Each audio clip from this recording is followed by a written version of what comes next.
आज की अपनी जो क्लास है वो कल वाली क्लास को रिपीट कर रहे हैं थोड़ा सा।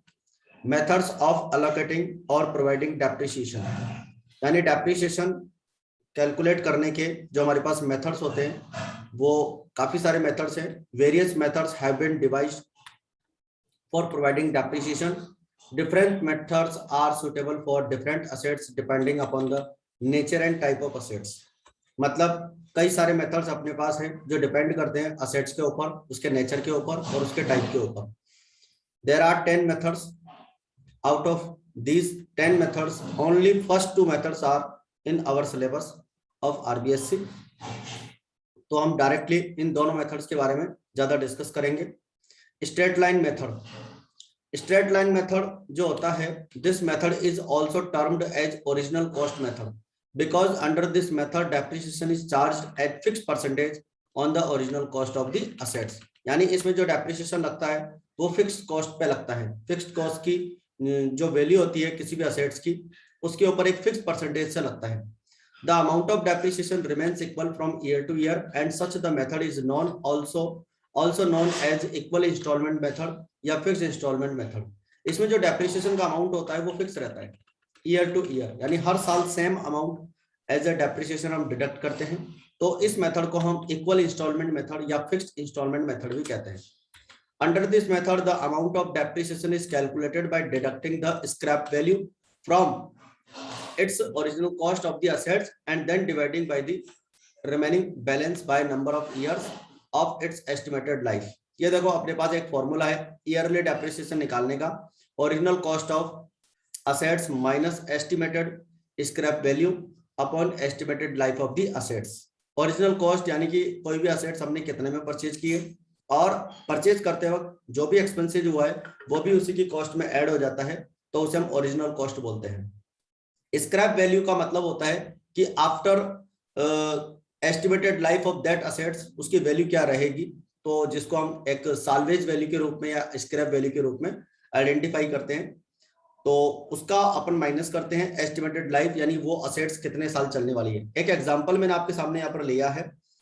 Machinery purchase for 5 lakh rupees and it's estimated life is 10 years and after 10 years it's value will be 50,000, that is scrap value. अब ईयरली डेप्रिसिएशन अगर निकालना हो तो वेरी सिंपल है, original cost of fix assets minus scrap value divided by estimated life of year, that is 45,000। 45,000 is yearly depreciation. इसके कुछ advantages हमने discuss किए थे। It is very simple to easy and understand. इसको बहुत easy से अपन समझ सकते हैं और इजीली इसको अप्लाई कर सकते हैं। Simplicity makes it popular method in practice. इस मेथड को जो है पॉपुलर मेथड माना जाता है क्योंकि इसकी सिंपलिसिटी की वजह से। Assets can be depreciated into the next net scrap value और जीरो, यानी कि इस मेथड के अंदर जो असेट्स होती है उसकी वैल्यू क्या हो जाती है, जीरो तक हो जाती है। जब अपन डेप्रिसिएशन कैलकुलेट करते हैं तो जीरो तक इसकी वैल्यू पहुंच जाती है। Every year same amount is charge as depreciation in the profit and loss account, यानी प्रॉफिट एंड लॉस अकाउंट में सेम अमाउंट जो है एवरी ईयर हम ट्रांसफर करते हैं। This makes comparison of profits for different years easy. इससे क्या होता है कि हमारा जो प्रॉफिट का कंपैरिजन है different years, between different years, वो इजीली अपन प्रॉफिट को कंपैरिजन कर सकते हैं। This method is suitable for those assets whose assets life can be estimated accurately and where the use of assets is consistent from year to year, such as leasehold buildings। इस method को हम ऐसी assets पे use करते हैं जिनकी useful life है वो हम इजीली कैलकुलेट कर सकते हैं और वो assets year by year consistently जो है बिजनेस के अंदर यूज होती है। इसके कुछ लिमिटेशंस भी हैं, आप इनको जरूर स्टडी कीजिएगा। हमने कल की क्लास में इसको स्टडी किया हुआ है। नेक्स्ट मेथड है हमारा रिटर्न डाउन वैल्यू मेथड। और रिटर्न डाउन वैल्यू मेथड में क्या होता है कि under this method depreciation is charge on the book value of assets, यानी कि इसमें हम डेप्रिसिएशन जो चार्ज करते हैं वो बुक वैल्यू पे चार्ज करते हैं। और बुक वैल्यू हम कैसे निकालेंगे वो भी हम आगे डिस्कस करते हैं। Then since book value keeps the reducing by the annual charges of depreciation, it is known as reducing balance method। यानी इसके अंदर डेप्रिसिएशन की वैल्यू डिक्रीज होती जाती है तो इसको हम रिड्यूसिंग बैलेंस मेथड भी कहते हैं। This method involves the application of predetermined proportion percentage of the book value of assets at the beginning of every accounting year period, so as to calculate the amount of depreciation. The amount of depreciation reduces after year after.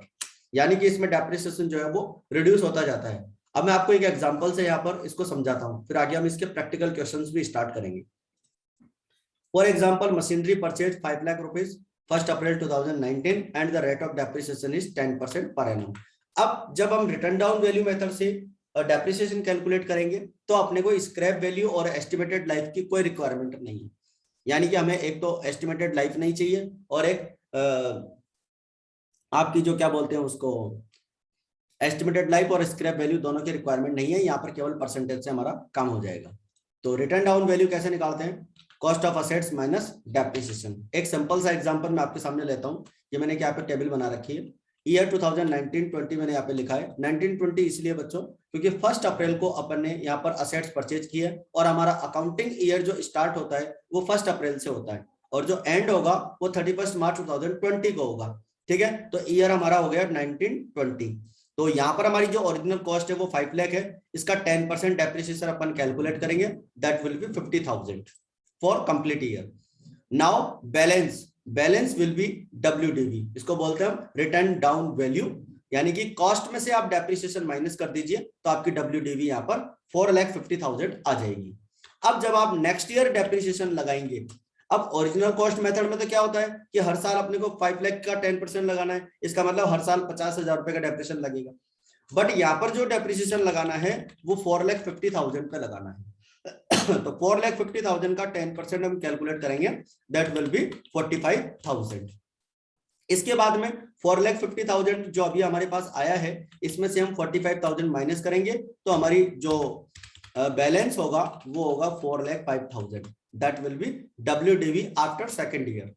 Second year के बाद में हमारी ये जो है WDV होगी और third year जो डेप्रिसिएशन लगेगा वो इस WDV पे लगेगा 4,05,000 पे 10% और दैट विल बी 40,500। तो मुझे फटाफट बताइए, यस और नो में रिप्लाई दीजिए, आपको ये WDV में डेप्रिसिएशन कैलकुलेट करना आया या नहीं आया? फटाफट रिप्लाई कीजिए।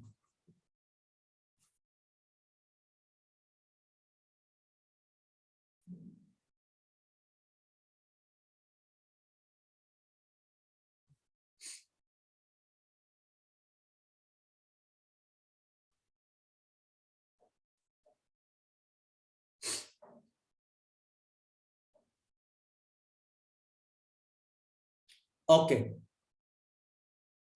चलो, यहाँ पे थर्ड ईयर का जो बैलेंस निकलेगा वो राहुल ने बता दिया है। ठीक है, अपने उससे अभी कोई मतलब नहीं है, बस अपने को ये पता होना चाहिए कि डेप्रिसिएशन कैसे कैलकुलेट करते हैं। चलो, इसके बाद में इसके कुछ एडवांटेजेस है। एडवांटेजेस में जो है सबसे बड़ी बात यह है कि this method is based on the more realistic assumptions that the benefits from assets go on diminishing with the passage of time.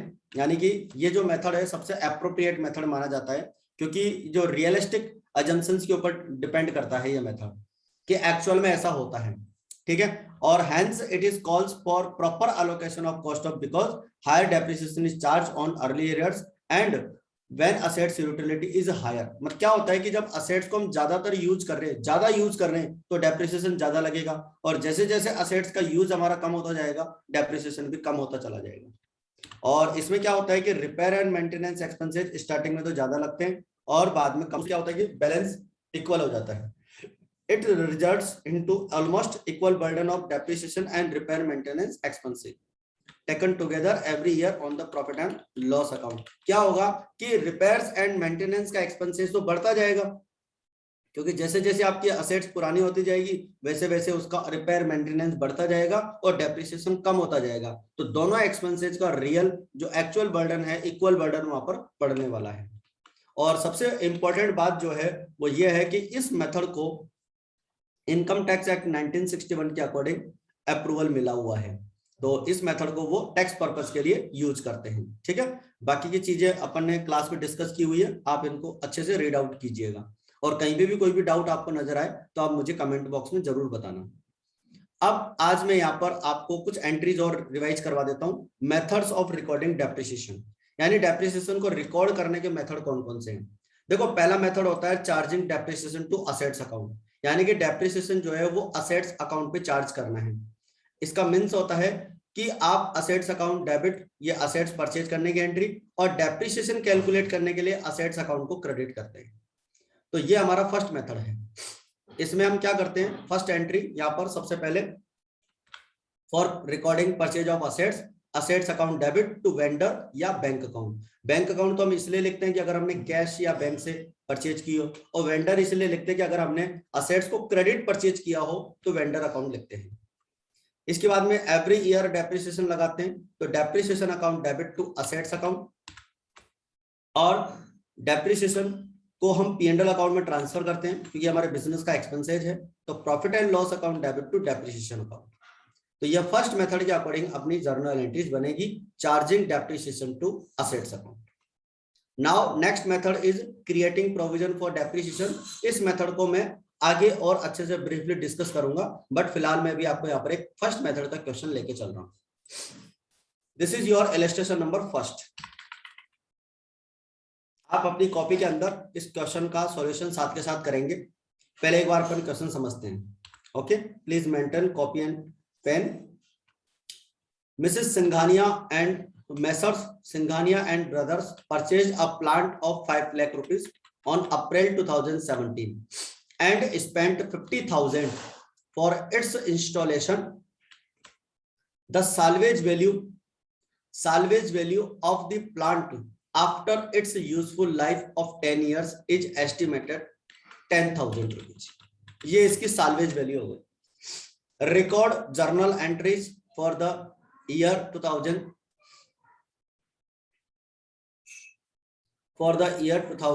यहाँ पर इन्होंने ईयर थोड़ा सा मिस्टेक दिया है, 1 अप्रैल 2017 से नहीं होता है यहाँ पे।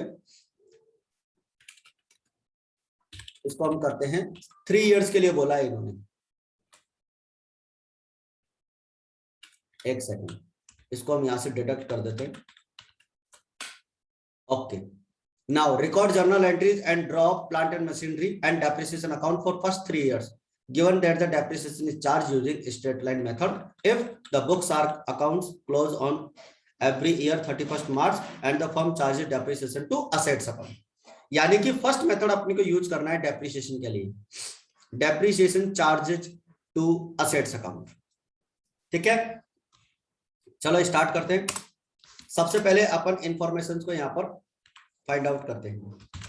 अपने को डेप्रिसिएशन कैलकुलेट करना है, ओरिजिनल कॉस्ट चाहिए अपने को। सबसे पहले तो original cost of plant, okay, and that is rupees 5 lakh and 50,000, that will be 5,50,000। Assets को परचेज करने की परचेज वैल्यू और उसके ऊपर लगने वाला एक्सपेंसेज उसकी कॉस्ट में ऐड होता है। साल्वेज या स्क्रैप वैल्यू वो अपने को दे रखी है 10,000। Estimated life of plant is 10 years। Okay, now we can calculate yearly depreciation. Yearly depreciation formula अपन एक बार वापस लिख देते once again.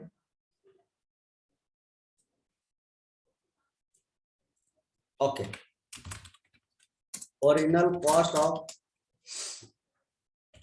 assets minus salvage value divided by estimated life of plant। ठीक है, यहाँ पे भी अपन प्लांट कर लेते हैं क्योंकि असेट्स हमारी यहाँ पर प्लांट है।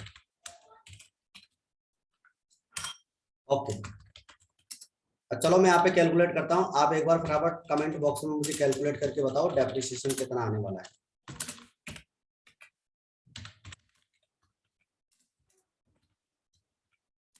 मैं कैलकुलेट करूं उससे पहले आप कैलकुलेट करके बताओ मुझे, देखो कितना आने वाला है।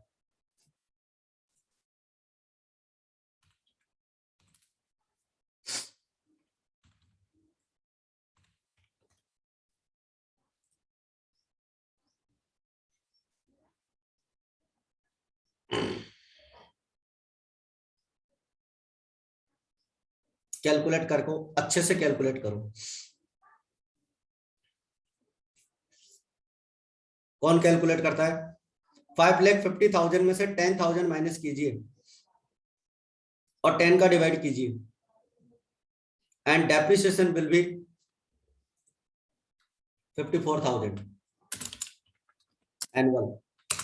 नाउ हम यहां पर प्लांट अकाउंट बनाते हैं। बिल्कुल, अब सही हुआ है आपका।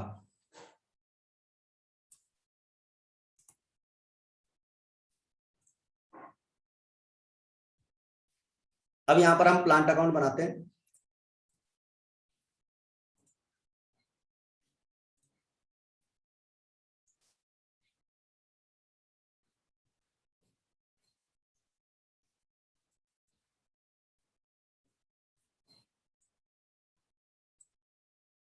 Okay, this is plant account.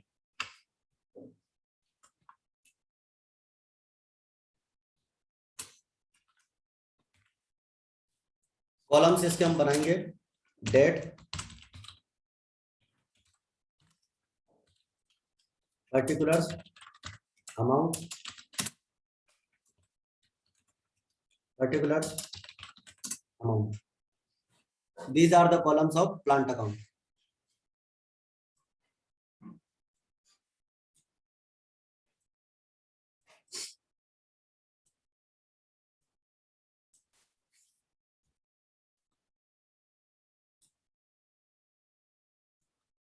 आप भी अपनी कॉपी के अंदर इसको ड्रॉ कर लें, तो साथ के साथ आपका ये क्वेश्चन प्रिपेयर हो जाएगा।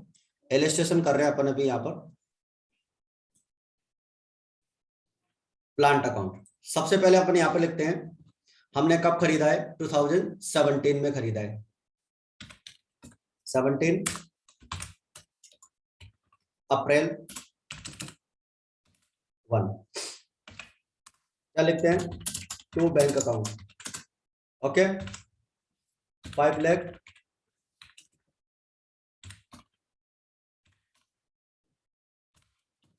एंड 50,000।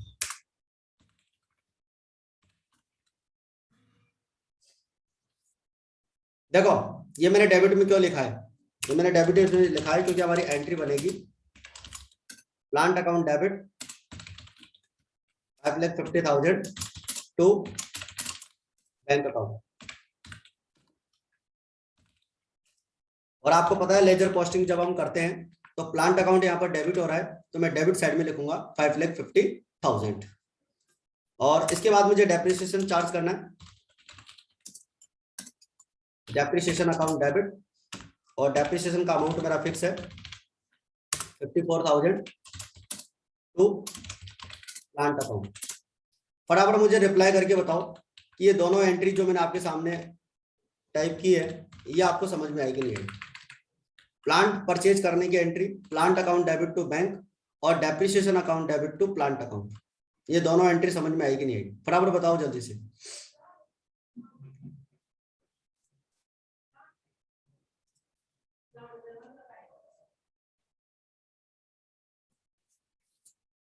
ओके, अब आप देखिए, जब मैं यहां पर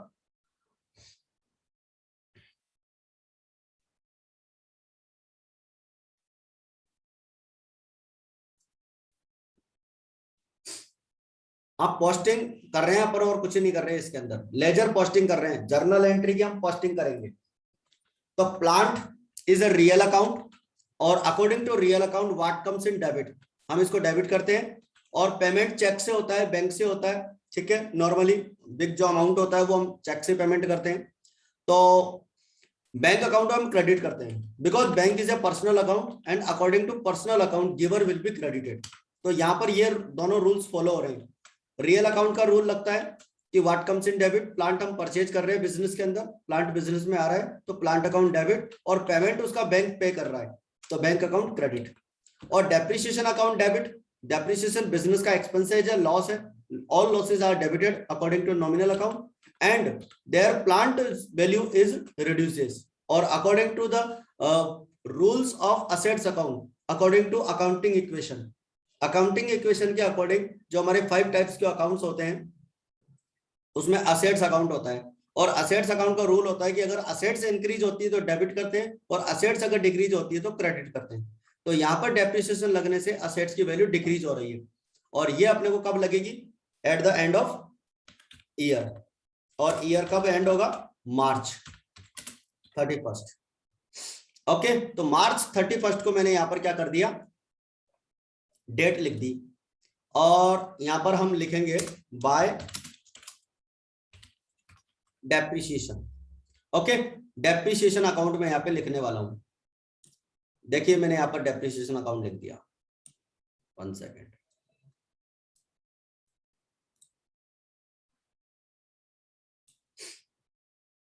just a minute. Okay, depreciation account, और मैंने यहां पे लिख दिया 54,000। ओके, ये हमारा यहां पर जो है फर्स्ट वैल्यू निकल के आ गई है। इसके बाद में अपने को क्या करना है? टोटल लगाना है और बैलेंस शीट निकालना है। मार्च 31st,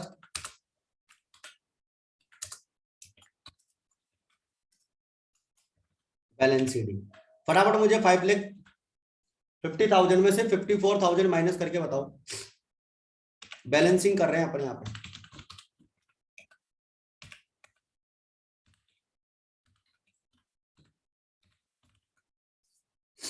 बताइए फटाफट कितना आएगा? 5,50,000 में से 54,000 माइनस कीजिए।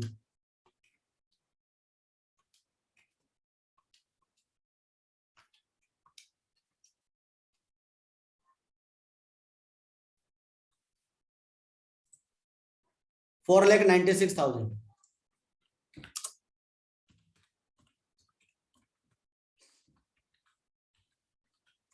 Okay,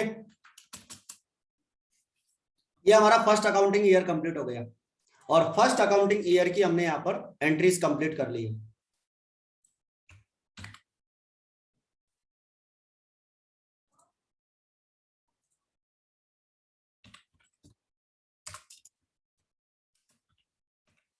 now to balance BD. Last year का क्लोजिंग बैलेंस यहां पर कैरी फॉरवर्ड हो जाएगा, और इसको हम बैलेंस बीडी में लिखेंगे। और नेक्स्ट ईयर जो हमारा एंड होगा 31 मार्च को होगा।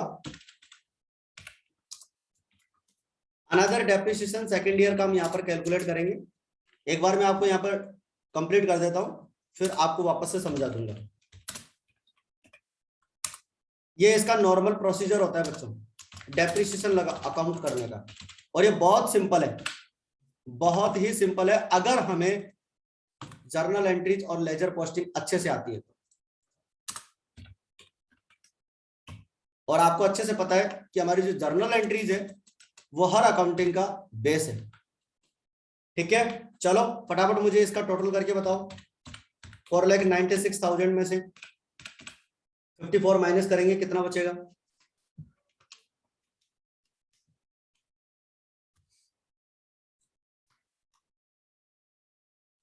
बताइए कितना बैलेंस बचेगा?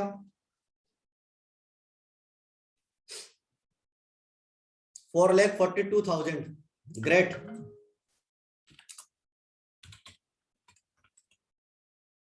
और इसका हम टोटल यहां पर लगाते हैं।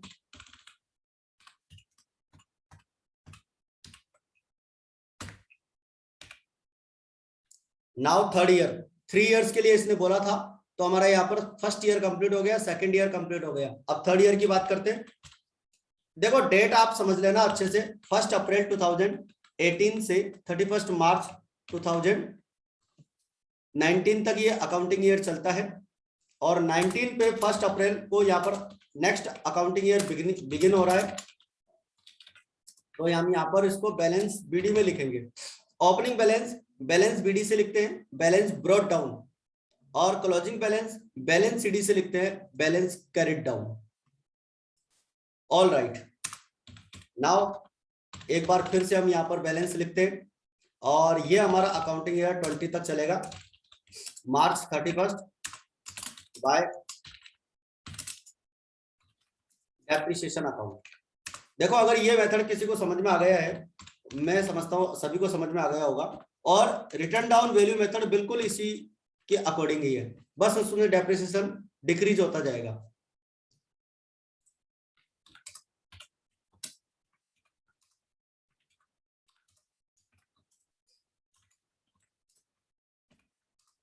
अब मुझे फटाफट बताओ यहाँ पे कितना आएगा।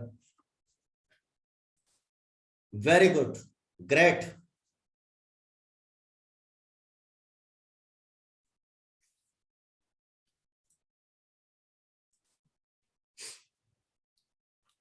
आपने इसमें से माइनस कर दिया 54,000, 3,88,000।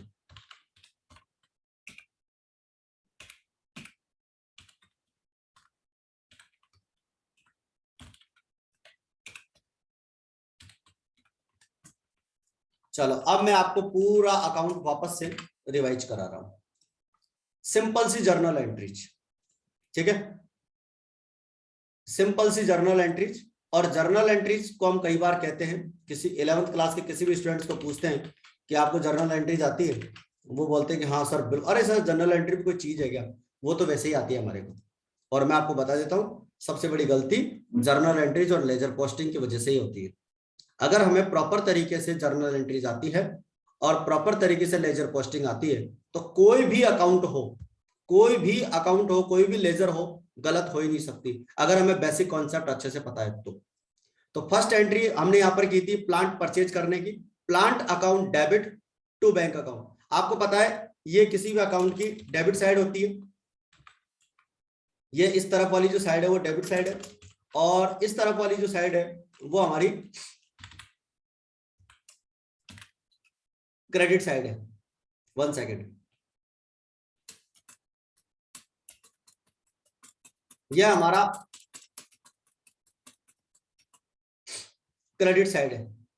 ओके, तो अब आप देखो प्लांट अकाउंट आपने डेबिट किया है, प्लांट अकाउंट आपने डेबिट किया है, तो plant account debit, bank account credit. तो प्लांट अकाउंट की डेबिट में टू बैंक लिखेंगे अगर हमने प्लांट को परचेज किया है। और डेप्रिसिएशन के लिए डेप्रिसिएशन अकाउंट डेबिट, ये जर्नल एंट्रीज अभी अभी मैंने आपको बताई, और आपने इसमें मुझे बताया था कि सर हमें अच्छे से समझ में आ गई जर्नल एंट्रीज। तो plant account debit to bank, तो यहाँ पर प्लांट डेबिट हो रहा है, तो सबसे पहले हमने डेबिट साइड में टू बैंक लिख दिया। और नेक्स्ट एंट्री, ये एंट्री हर साल होगी डेप्रिसिएशन की, क्योंकि प्लांट खरीदने की एंट्री तो एक बार ही होगी, क्योंकि एक ही बार अपन इसको परचेज करते हैं। डेप्रिसिएशन हर साल लगता है, तो ये वाली एंट्री बार बार रिपीट होगी, depreciation account debit to plant. तो यहाँ पर पहली एंट्री में तो बैंक डेबिट, प्लांट डेबिट हो रहा है, और दूसरी एंट्री में प्लांट क्रेडिट हो रहा है, इसलिए हम क्रेडिट साइड में लिखेंगे बाय डेप्रिसिएशन अकाउंट 54,000। 5,50,000 में से 54 माइनस करेंगे, हमारा बैलेंस बचेगा 4,96,000। इसको हम बैलेंस कैरी डाउन बोलते हैं, यानी कि यह balance next year carry forward होता है। नेक्स्ट ईयर 1 अप्रैल को टू बैलेंस बीडी के रूप में हम 4,96,000 लिखते हैं, और बाय डेप्रिसिएशन अकाउंट यहां पर लिखते हैं। डेप्रिसिएशन नेक्स्ट ईयर का अपने को और लगाना है, 3 इयर्स का प्लांट अकाउंट बनाने के लिए बोला था, तो 3 इयर्स तक अपने को डेप्रिसिएशन कैलकुलेट करना है। आगे और हो सकता है, क्योंकि असेट्स की जो लाइफ है वो 10 इयर्स है, तो डेप्रिसिएशन तो 10 इयर्स तक लग सकता है, बट अकाउंट अपने को 3 इयर्स के लिए बोला है। तो दूसरे साल का डेप्रिसिएशन 54 मैंने यहाँ पे लगाया, और 4,96,000 में से 54,000 माइनस किया, तो 4,42,000 मेरे पास रिमेनिंग बैलेंस बचता है, जिसे मैं 31 मार्च 2019 को बैलेंस सीडी के रूप में कहेंगे। फिर इसके बाद में ये टोटल हमारा यहाँ पे लगता जाएगा, और ये जो बैलेंस सीडी है इसको मैं थर्ड ईयर के बिगिनिंग में बैलेंस बीडी के रूप में लिखूंगा 4,42,000, और इसमें फिर डेप्रिसिएशन हम माइनस करेंगे 54,000 का, तो 4,42,000 में से 54 आप माइनस कीजिए, आपका बैलेंस बचेगा 3,88,000। अब आप इसको आगे और कैरी फॉरवर्ड करते हैं तो आगे और कैरी फॉरवर्ड हो जाएगा। बाकी 3 इयर्स का अपन से पूछा है, तो अपने को यहाँ पर 3 इयर्स का बनाना है। डेप्रिसिएशन के लिए यहां पर इन्होंने बोला था, देखो ये इंपॉर्टेंट चीज है, straight line method. Straight line method इन्होंने डेप्रिसिएशन के लिए कैलकुलेट करने के लिए बोला था, तो इसका मतलब अकाउंटिंग में डेप्रिसिएशन जो है वो इक्वल रहेगा एवरी ईयर। अब बताइए मुझे फटाफट, आपको यह प्लांट अकाउंट अब क्लियर हुआ या नहीं हुआ? अगर क्लियर हो गया तो क्लियर टाइप कीजिए।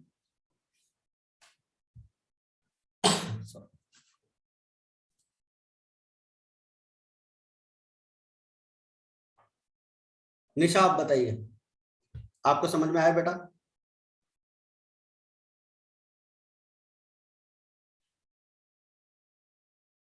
Very good. मीनाक्षी का रिप्लाई है। राहुल, प्रियवर्धन क्लियर। ओके, आप अपनी प्रॉब्लम मुझे डिस्क्राइब कर सकते हैं कि प्रॉब्लम कहां पर है अपने को, किस पॉइंट में आपको दिक्कत है?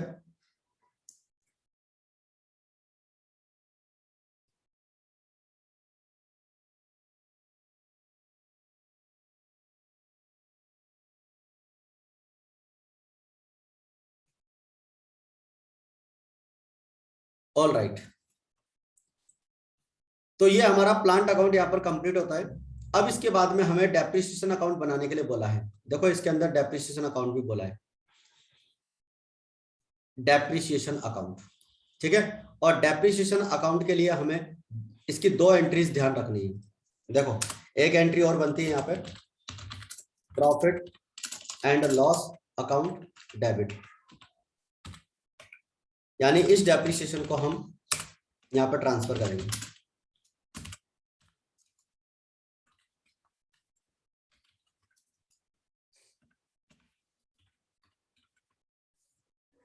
डेप्रिसिएशन को प्रॉफिट एंड लॉस अकाउंट में ट्रांसफर करने की एंट्री होती है। ये दो एंट्रीज अपने को ध्यान रखनी है, depreciation account debit to plant, depreciation calculate करने की एंट्री, और profit and loss account debit to depreciation account, depreciation को प्रॉफिट एंड लॉस अकाउंट में ट्रांसफर करने की एंट्री। इन्हीं दो एंट्रीज से हमारा अकाउंट बन जाएगा नेक्स्ट वाला, डेप्रिसिएशन अकाउंट। चलो मैं इसी को कॉपी करता हुआ इसी से अकाउंट बनाने की कोशिश करता हूं।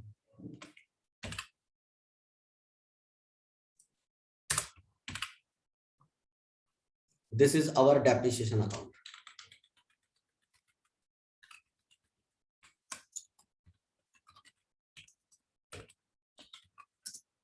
ये हमारा डेप्रिसिएशन अकाउंट है।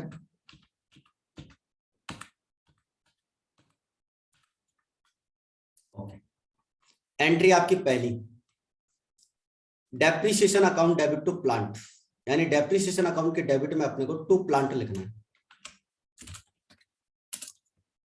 ओके, डेप्रिसिएशन कब लगाया था?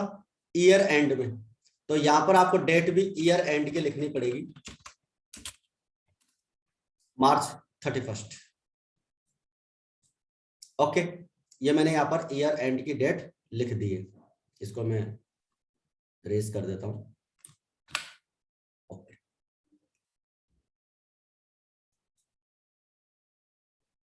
1 सेकेंड, और मैं यहां पे लिखता हूं by profit and loss account. Okay,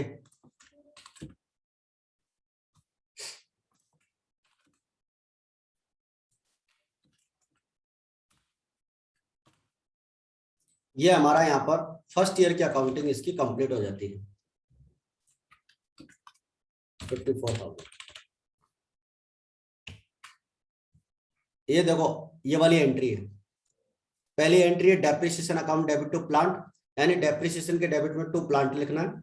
और दूसरी एंट्री है profit and loss account debit to depreciation account, यानी कि अपने को डेप्रिसिएशन अकाउंट के क्रेडिट में प्रॉफिट एंड लॉस लिखना है। लेजर पोस्टिंग ही तो है और कुछ थोड़ी, जर्नल एंट्री की लेजर पोस्टिंग। अब जर्नल एंट्री अपने को यहाँ पर क्लियर है, कल नोट्स में भी मैंने यहाँ पर जर्नल एंट्रीज आपको लिख के बताई है और अभी मैंने आपको फिर समझाई है। तो जर्नल एंट्रीज और उसके बाद में उसकी लेजर पोस्टिंग, और कुछ भी नहीं है किसी भी अकाउंट में। ये हमारा फर्स्ट अकाउंट कंप्लीट हो गया फर्स्ट ईयर का, और इसका हम टोटल लगा लेंगे। ओके, ये हमने यहाँ पर टोटल लगा लिया। अब नेक्स्ट ईयर की बात करते हैं, 2019। और पता है आपको क्या करना है इसमें? कुछ भी नहीं करना,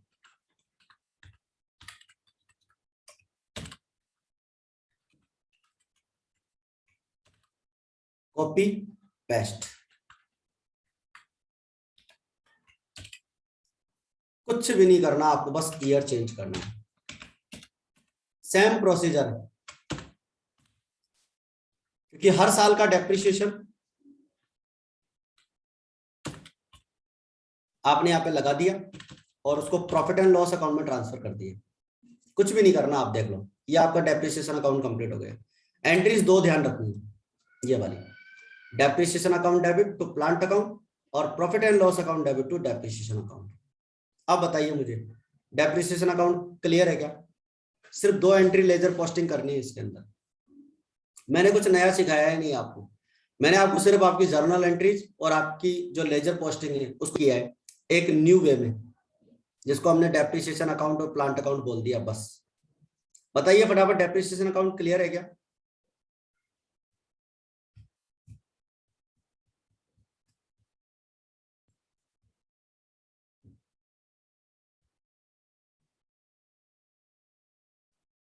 रिप्लाई दीजिए बच्चों। ओके, तो चलो अपन बाकी का कल करेंगे, या फिर अपन जब भी क्लास होगी आपकी नेक्स्ट टाइम, शायद ऑनलाइन क्लासेस आपकी आज तक थी तो अपन देखते हैं। और बाकी जो क्लास अपनी आज से 1 नवंबर से 7:30 पे स्टार्ट होनी थी, वो एग्जैक्ट 7:30 पे स्टार्ट होगी। फिर अपन आज की क्लास में फिर आगे का टाइम डिसाइड कर लेंगे कि आगे अपने को कौन सा टाइमिंग रखना है। ठीक है, तो आज की क्लास अपन यहीं ऑफ करते हैं। Thank you very much.